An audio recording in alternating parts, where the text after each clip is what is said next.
and welcome to Something's Off with Andrew Heaton. I'm your host, Andrew Heaton, and all charges have been dropped.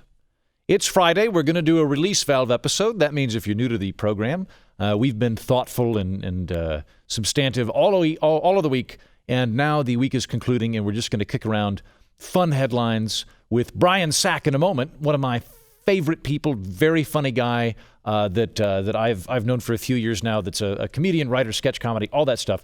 We'll get into it in a moment, but before we do have to pay those bills, and that means a word from our sponsor. Something's Off with Andrew Heaton is brought to you by Toaster Insurance from Factory Farm. You're a hard-boiled detective who drinks bourbon alone at his desk, so audiences know you're a lone wolf with a checkered past, without having to explain any of that through dialogue.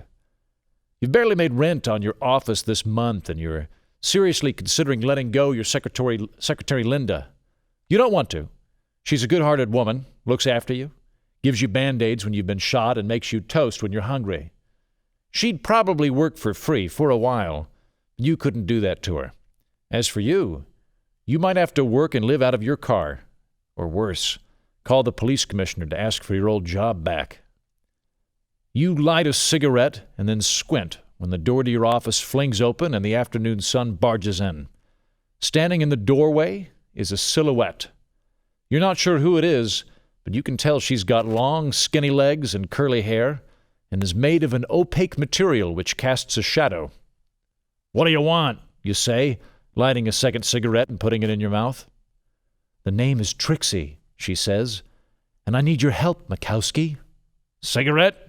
you ask, adding to your grizzled noir aesthetic. "Please." You hand her a cigarette and light it for her, then put another cigarette in your own mouth and light that as well. You've now got 3 lit cigarettes in your mouth. That's how devil-may-care you are about smoking. "Someone's stolen my gold-plated toaster," says Trixie. "Too bad, kid." "It was a wedding gift. My husband died last night, very unfortunately. He was old and rich. This morning, shortly after I reported the death to the police and cried a lot when the investigators came over so no one would think I killed him, I noticed that someone had nabbed my gold-plated toaster." She purses her lips and speaks again. "I just want that gold-plated toaster to remember him by." Her eyes water as she leans forward. "Can you help me, Mikowski?" Really bothers you that she looks like she's tearing up, but you're kind of aroused all the same. Not sure what that says about you. Don't particularly want to explore that underlying psychology either. So you light up a couple of cigarettes and pop them in your mouth. "Yeah, I can look into it," you say, "but I ain't cheap." Trixie smiles. "Money's not a problem, detective." "Good, because I charge $200 a day plus expenses. Do you have Venmo?" "Yes," she says. You grunt approvingly and eat a couple of cigarettes. Your last ones. You push the little intercom button on your desk to hail your secretary. "Linda, I'm all out of cigarettes to eat. Can you bring me some toast?" "Sorry, boss," she says. "Our toaster broke this morning." Guess you should have purchased toaster insurance when you had the chance. Toaster insurance from Factory Farm is the best way to buy peace of mind and ensure the safety of your family's toaster. Whether by theft, aliens, or tornado, Factory Farm will pay the cost of your toaster and connect you with a qualified toaster agent to get you a new one as soon as possible. Toaster insurance from Factory Farm. We've got your back, and we've also got your toaster. My guest today is Brian Sack. Brian, did you hear all the nice things I said about you earlier? I missed it. Could you repeat them over and over again? Yeah. I said that you're very funny. You're a writer and you're a comedian. We've worked on stuff. Ooh. You were integrantly involved with Mostly Weekly that I've done, and you used to do a great show called The BS of A, and you've written for McSweeney's. You're just did. All around a funny guy. Yeah. Oh, did I tell you new McSweeney's news? They're going to put one of my things in their new Best Of book. Oh, really? Which they did. Yeah, but they did that before, and they didn't tell me or pay me. But this time they told me, and they're paying me. Wow. Okay. McSweeney's is upping its game. What's the piece about? Yeah. I think it was how my ex-girlfriends could have changed history is the name of the Nice. piece. Okay. Excellent. Yeah. I look forward to reading that. I am a fan of Brian Sack's work. Do you want to kick around some headlines? Sure. Let's do headlines. Okay. Here in America, the headline reads, people in the U.S. use car parking spaces for offices. Now, they say U.S., I assume that's because it's from the BBC. This is specifically in San Francisco. Right. There's a growing movement where people, yeah, exactly. People are taking parking spaces, setting up card tables to work at. And if you've ever tried to find parking in San Francisco before, I think you'll agree with me that all of these people should be given the death penalty.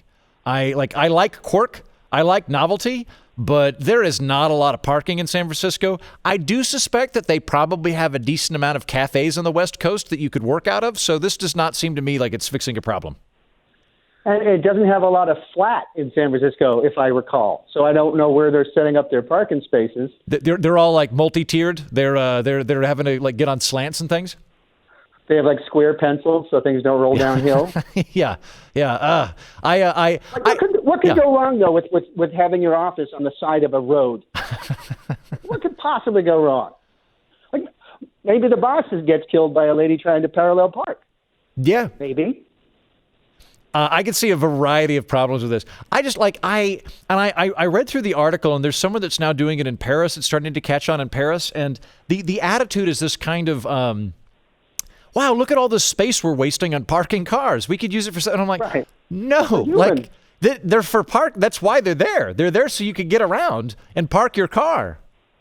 But this is one of those news stories, though. I feel like it happened. You know, the reporter saw one person doing it, and then suddenly decided the entire world it was going to be doing this new thing. I suspect you're right. There's probably a total of 6 people doing this.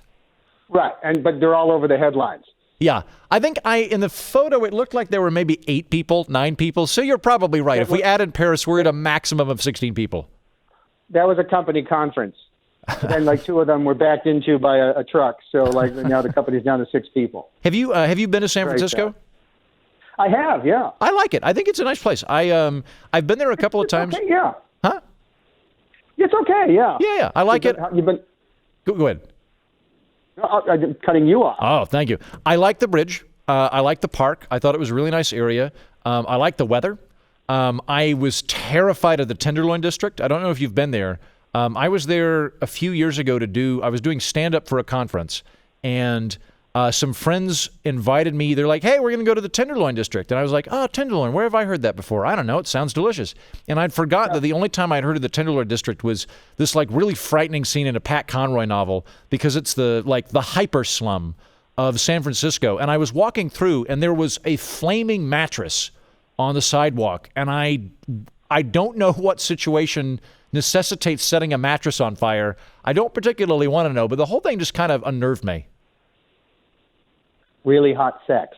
Yeah, exactly. Afterwards, either you light the mattress on fire through your passionate lovemaking, or alternately, to celebrate the conclusion of the passionate lovemaking, you light the mattress on fire as a symbolic gesture to say how you felt about it. Nothing better could ever happen on this mattress ever again. Yeah, I like that. I think that's a good deal. That's it's like you're destroying the mattress to show how moved you were by the event.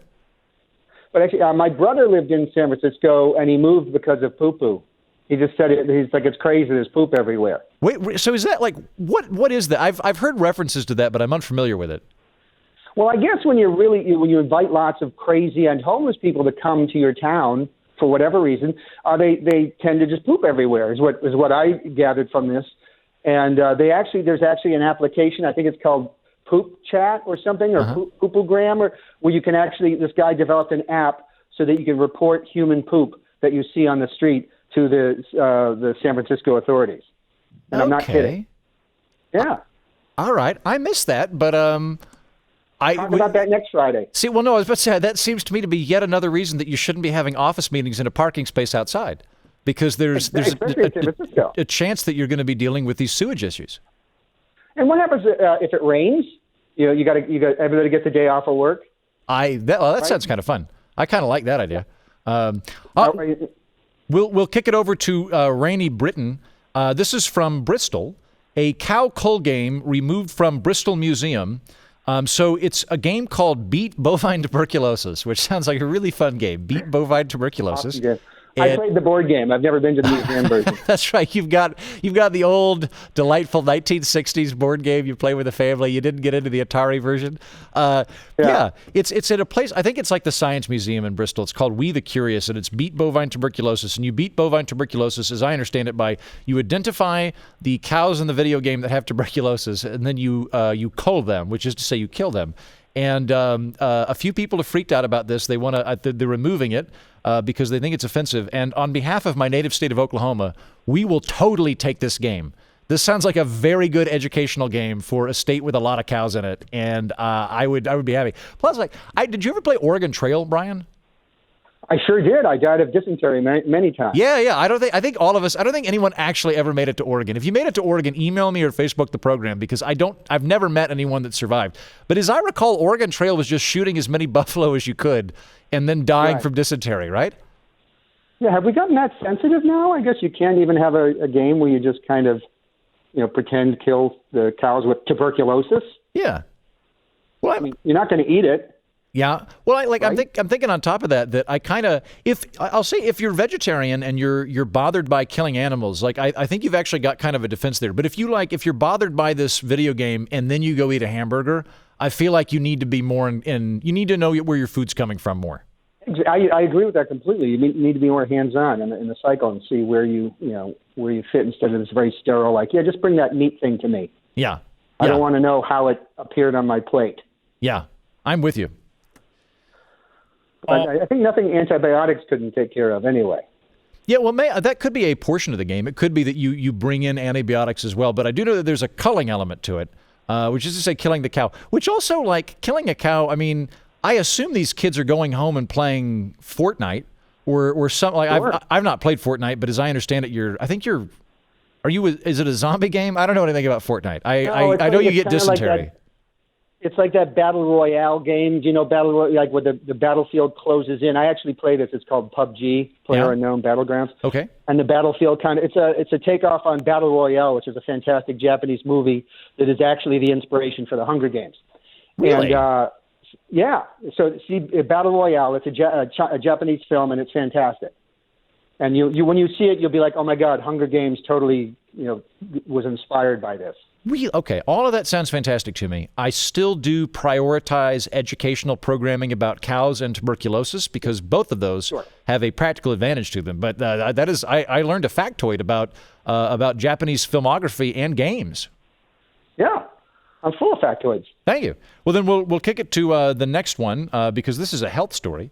The headline reads, "Too lazy to work out? Painless surgery promises instant six-pack abs."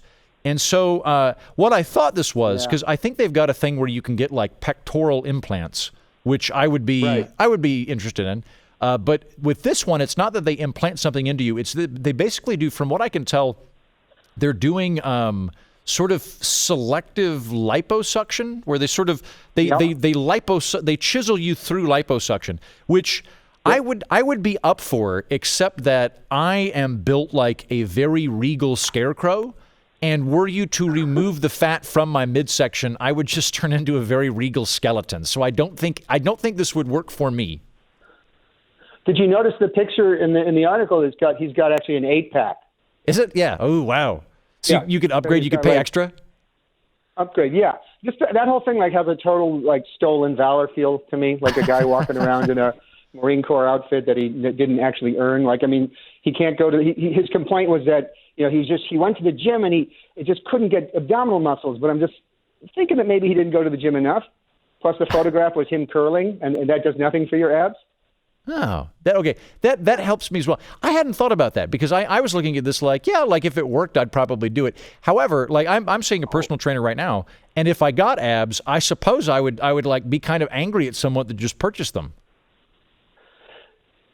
Yeah, I mean, well, 'cause it's lame. It's kind of he's not really working for it, and it really takes a combination of not just exercise, but it's also a dietary thing. Yeah. To kind of make those abs show. So I mean, you just really got to cut down on the body fat, and he just wasn't willing. So he paid somebody $1,200 or something to do it for him. Yeah. Oh, and you know what? The photo of him, he's wearing a fake Prada T-shirt to cover up his fake abs. Mm-hmm. He's just all about counterfeiting this guy. Yeah, we need to keep an eye on him. I lived with a I lived with a gym instructor when I first moved to DC, or with a personal trainer when I lived in DC. So we both, I think we were both working on the hill, but he worked at a gym at the time, and so he was ripped, and he would come back to the apartment and would mention whatever great feat he had done recently. You know, he'd bench pressed 400 megatons or whatever, and I would have to try and recoup my own masculinity, and I'd go, "Oh, I have 20/20 vision. I could identify those weights from a very vast distance." That's about my. Did you notice his eating habits? Like, did he actually have dietary? He did. Right? He ate a ton of this. He would make he'd mix cottage cheese, peanut butter, and blueberries together. I don't know if that's he ate a lot of that. Is that good? Nope, that's super gross, and I wouldn't talk to him again. Has he reached out to you? Take him off of LinkedIn. We haven't talked in a long time. I don't think I've spoken to him in 8 years. It's not because of the diet. We just kind of fell apart. I had that. It's really not that bad. I know it sounds gross. Cottage cheese with peanut butter and blueberries, actually pretty tasty. In fact, I might go get some later. It hurts me. Go start a chain. It's surprisingly good. Okay. I'll brainstorm a name for you. So next story. Alabama accent voted 9th sexiest accent. Now, I looked into this, and that's a little disingenuous because the list actually has it says South USA as the accent. So this website in Alabama just sort of claimed it as Alabama, which I think is unfair. That's us. Huh? Yeah. Cletus, that's us. We're South USA. Yeah. Well, like, I'm in Texas. I feel like Texas is kind of its own thing. It's sort of allied with the South, but I feel like Texas is its own thing. But like if you're in Georgia or North Carolina or South Carolina, you can claim that, right? So there's Absolutely. It's a broad accent. The thing that threw me off, did you read through the other ones that superseded that on the sexiest accents list? I did, yeah. And of course, like the top 5 or 6 of them they're all American except for, not American, English accents, varieties except for Italy, which was kind of wedged in there. Yeah, it was, I'll read through. 8 is Spanish. Okay. 7 is French. See? 6 is Scottish. See? Shout out to the Scots. Aye. All right. I'm happy for that. Yeah. 5 is Australian. Mm-hmm. 4 is Italian. See? 3 is Irish. I'll box your head off. And 2 is South African. That's the one that threw me off. Because I think the South African accent, huh? That's a very tough accent to actually do. Yeah, I can't do it because it sounds to me like an Australian accent that got hit by a bus. I don't find the South African accent appealing at all. It's just very weird. Like they kind of roll their R, like they've got that little bit of Dutch to them, but then it's very monotone. So it's like, whoever not one of American accent found its way. I can't do it, but it's this weird monotone thing that I'm not sure how it crept up to number 2. I think it was probably rigged. It's like I'm trying to do it. Country's not falling apart. No, that's not it. It's kind of in denial. By the way, I was just there, and they're like, "Oh, everything's great," with an accent. South Africa. Yeah. Well, and everything's a question. Like I've had all of my South African friends ask everything with a question mark. Like, I'm from South Africa. My name is George. Yeah. And I'm like, right, your name is George. We know this. Why are you? Yes, I'm confirming this for you. Why do you keep asking me questions, George from South Africa? Our country's strong. Our country's not corrupt.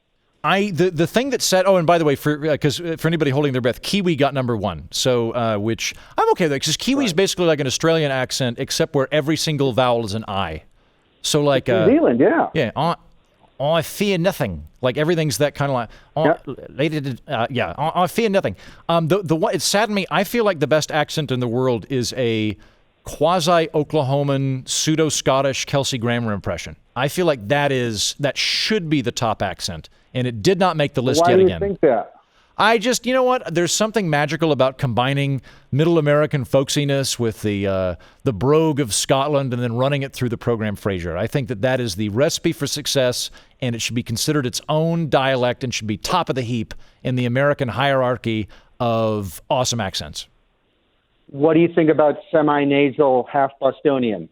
You know what? I was actually talking to my guest yesterday or 2 days ago about that.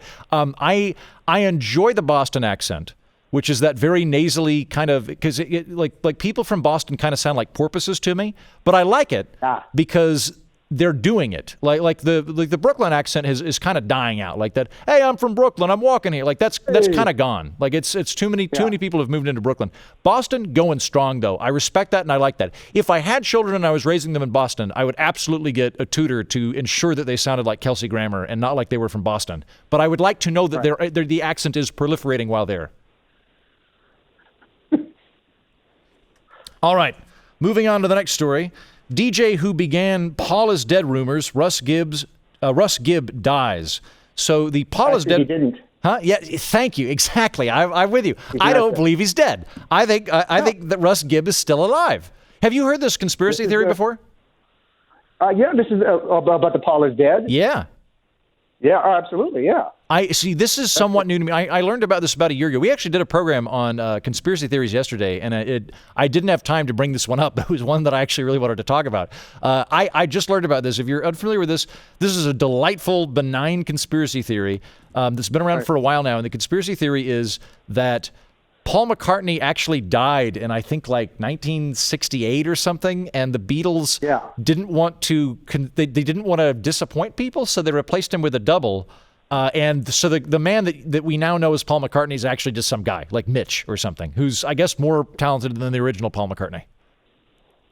And it makes you like when you read the article, I didn't realize actually how intricate the conspiracy theories was. I always thought, I knew there was people thought Paul was dead. But like when you read the article, you see, they're talking about people analyzing every single thing on like a Beatles album, and saying, oh, this means that he died such and such, and it's really crazy, and it makes you realize that Alex Jones should have been pushing that instead of Sandy Hook. You know what? If Alex Jones were known for pushing Beatles-related conspiracy theories, he would be very entertaining, and people would like him. Yeah, he'd still be on Twitter. He'd still be on Facebook. He would people would enjoy I'm Alex Jones, and I think that Paul McCartney has actually been dead for that would be kind of fun. We would enjoy that. But it makes you realize. I mean, that's 60 years ago or 50 years ago, and it's like they were still doing that crap back then. Oh yeah. Oh no, they go way back. We did a program on this yesterday. And conspiracy theories has been going on for a long time. Hold on, what were some? You mentioned some of the things they brought up, like in the Sgt. Pepper video. Paul McCartney is wearing a bracelet or an armband that says OPD. And so the conspiracy theorists are saying officially pronounced dead. But if you were the Beatles, why would you be dropping all these hints that he's dead? You can either tell people or just not reveal it. And there was something about Abbey Road where they're crossing the street, and because Paul was barefoot, that meant he was dead, whereas like George was dressed as an undertaker or something like. It was just like, what? I'm sold. Yeah, that all makes sense to me. Yeah. Didn't they replace the guy anyway? Didn't the Beatles have a guy that they back when they were in Hamburg, and then they parted ways with him and they brought in Ringo or something? Yeah, how would you like to be him? Yeah, that would suck. But it sucks to be that guy. But I mean, they replaced a guy once already. Why would they have to get a double for Paul McCartney? I don't know. Right. That said, though, I love this conspiracy theory. That's the most fun conspiracy theory I've read in a really long time. Yeah. Okay. Speaking of dead people, the dead may outnumber the living on Facebook within 50 years. So I think it's phys.org, physics.org, something like that. They crunched the numbers on this, and given the amount of people that are dying annually and the amount of people that are joining Facebook annually, we've already sort of crossed the threshold moment of sort of kind of diminishing returns for the developed world for Facebook users is at this point. So if we jump 50 years into the future, the majority of the accounts on Facebook are dead people, which I think would significantly improve the quality of Facebook. However, it does bring up lots of weird privacy issues and that kind of thing. Like who do they just stay there forever? Are they epitaphs? Do they become historical documents? Can the family remove them? I don't know. It's like a digital graveyard interspersed with people's terrible opinions on politics. Yes. I am of the opinion that if aliens ever visit our planet, the second they land, we should all delete every single message board on the internet. Facebook message boards, shut down Twitter, shut down YouTube, take them on a tour of the Grand Canyon. That's really nice. Take them to Paris. That's a nice place. But don't let them on any message boards. I was thinking about this the other day. Like, what happens if aliens showed up in Rio during Carnival, or went to Pyongyang or something? They'd have a really different impression of humans. Yeah, I kind of like that. Yeah, that's the aliens come back and they're like, man, they love masks. Human beings love masks, and they love sassafrax. and they parades and cheese. And they have feathers. They're covered in feathers. Yeah, that but yeah, you could kind of have that happen anyway. Like I listened to some program a few years ago, and it was talking about that pre smartphones. If aliens were to go through the wreckage of mankind, just going through old VHS tapes from like circa 1960 to 1998, an alien watching old VHS tapes from home videos would think that all events on Earth were birthday parties and high school graduations. That accounts for 95% of all human activity. And pornography. Yeah, you're right. I forgot about that. Yeah, all the homemade porn. I forgot about that. Yeah, because the 60s through the 90s, you'd put that on a VHS tape. That's good. Man, yeah. I'm really glad they'd be able to round us out. Making humans. Yeah, that would explain it. Trying to make each other. all these humans make each other, then they celebrate where they were made, and then they graduate and make more people. Yeah, that actually kind of like that makes it more fun. I kind of dig that. All right, final story. Smoking psychedelic toad milk could alleviate depression for up to 4 weeks. For the toad? Yeah. No, I think really. I don't know whether the toad is killed or not. I don't really know how you get toad milk. I mean, one would assume that you milk squeeze them. It. You what? Yeah, you squeeze it. Well, they have a gland. Yeah, see there too. I'm not really sure because like you milk a cow, as we all know from our tuberculosis culling videos. You squeeze the cow's teats and milk comes out. The cow doesn't die unless it has tuberculosis. Then you brain it. With a frog, I don't really know. I guess you would squeeze it, but like you're not like there's a thing called cricket powder, which is where you just grind up crickets and turn them into powder and then make protein bars out of them. It's cricket flour, right? So I don't know with frogs whether you have to kill them in this process or whether you just kind of like slick it off the back, because I know people used to lick toads or what. Apparently in this one you make the liquid and then you smoke it. Yeah, you make the liquid, you dry the liquid into like a powder and then you smoke it. But like, who thought of that? Where's the person who said, "Let's do this"? I have an idea. I think it's somewhat recent too. It's like because it's DMT that's in it.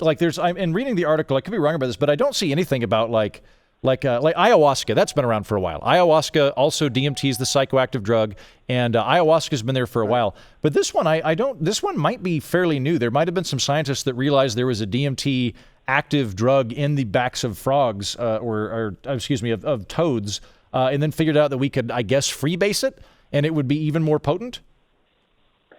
But like, is some guy prancing through the jungle just picking up random, insects and animals and just kind of sniffing them, licking them, squeezing their glands? Like, where does it come from? I didn't. That is a very good point. That initial jump, like this is not my joke, and I would love to figure out what stand-up comedian posited this because I think it's brilliant. But the first guy to ride a horse, there's some giant animal in the field, and this like caveman turns to another caveman and goes, "Hey, you see that big deer with no antlers? I'm gonna sit on that thing." Like that is like a weird, if you've never done it before, that's quite the jump, right? So yeah, same deal. Yeah. You're walking through the Amazon and you're like, I'm just going to pick up random objects and lick them until I have a hallucination. Yeah, Tim, lick that. Okay. Yeah, kudos to him. Although apparently it has some pretty good effects on depression, which I'm psyched about. I think there's going to be some cool stuff with psychoactive drugs here in the next few years because we seem to be easing up on that. Like we had a good scare from 1960 up till yesterday, but now most of the scientists are like, actually, mushrooms have some good benefits to them, that kind of thing. There might be some interesting stuff. Brian, maybe you and I should start raising frogs for when they eventually decriminalize DMT. Well, that's the thing. They decriminalize marijuana, and just like Jesse Helms prophesied, everything's going to go to hell, and now everybody wants drugs. Yeah, everyone. Mushrooms and frogs. Wait, could not that I'm thinking about doing this as a business venture, but theoretically, if I did have a bunch of frogs in my garage, that's fine, isn't it? Yeah. I'm just a junior herpetologist at that point. Like if you've got a lot of marijuana in a state where marijuana is not legal, that's a hard sell. You have to really claim you love gardening, and you should probably have a bunch of other things. But if you just have a bunch of frogs, you're just a frog person. Yeah, you're just a frog person. And the frog inspector doesn't really know the different types of frogs, does he? I mean, there are thousands of varieties. He's not going to know, oh, that's the one that makes you happy. Unless they've got a guy on the police force that it's his job to lick random animals, and that's how we discovered this in the first place. Like in the TV shows when they used to stick their finger in the cocaine and then like lick it to taste it. Yeah, that's cocaine. Like, this is the happy frog. Yeah, this is the frog that makes you happy. yeah, that one, yeah. Hey, Brian, we're going to cut it off. We keep these episodes shorter. It was fun talking to you. Thank you for coming on the program. You too, yeah. Hey, when is your new, you're working on a sketch program, aren't you? When's that going to come out? I am working on a very funny web series. I don't know yet. We're organizing. We're putting everything together now, and we've got a studio space we basically have to build out. Okay. Do you have a lot of money to give me? Yeah. I've got several $1 million in the bank, but I've pledged to only give it to comedians. So yeah, I know one's applied for my grant yet. I'll be happy to give that to you. Okay. Wonderful. Thank you, Brian. Right, come back again. Have a good weekend. Let me know when your show comes out. I will do. Have a little listener feedback before we finish up the weekend. On iTunes, Wood2KM, I guess that's Wood 2 kilometers, says, this podcast is better than Bumblebee Tuna. That is high praise for me and shots fired at Bumblebee Tuna. You can watch this whole show on YouTube if you look for Something's Off with Andrew Heaton. You can see my handsome bearded face and assortment of suits and the dead bison head we screwed to the wall. Watching Something's Off with Andrew Heaton on your phone while brushing your teeth will make the process go by much faster. Don't watch when you floss, though, or you'll saw your teeth off out of sheer exuberance. So go to YouTube and start watching full episodes. I look like the handsomest boy in school. At least that's what my mom tells me. Remember, you can always tweet me at Mighty Heaton or Facebook me at facebook.com/Mighty Heaton, or even email me by subscribing to my newsletter at mightyheaton.com and just replying when I send it out or when you get your confirmation email. Finally, please subscribe, rate, and review this podcast. That helps other people discover this here political orphanage. Thank you. Enjoy your weekend and your frogs.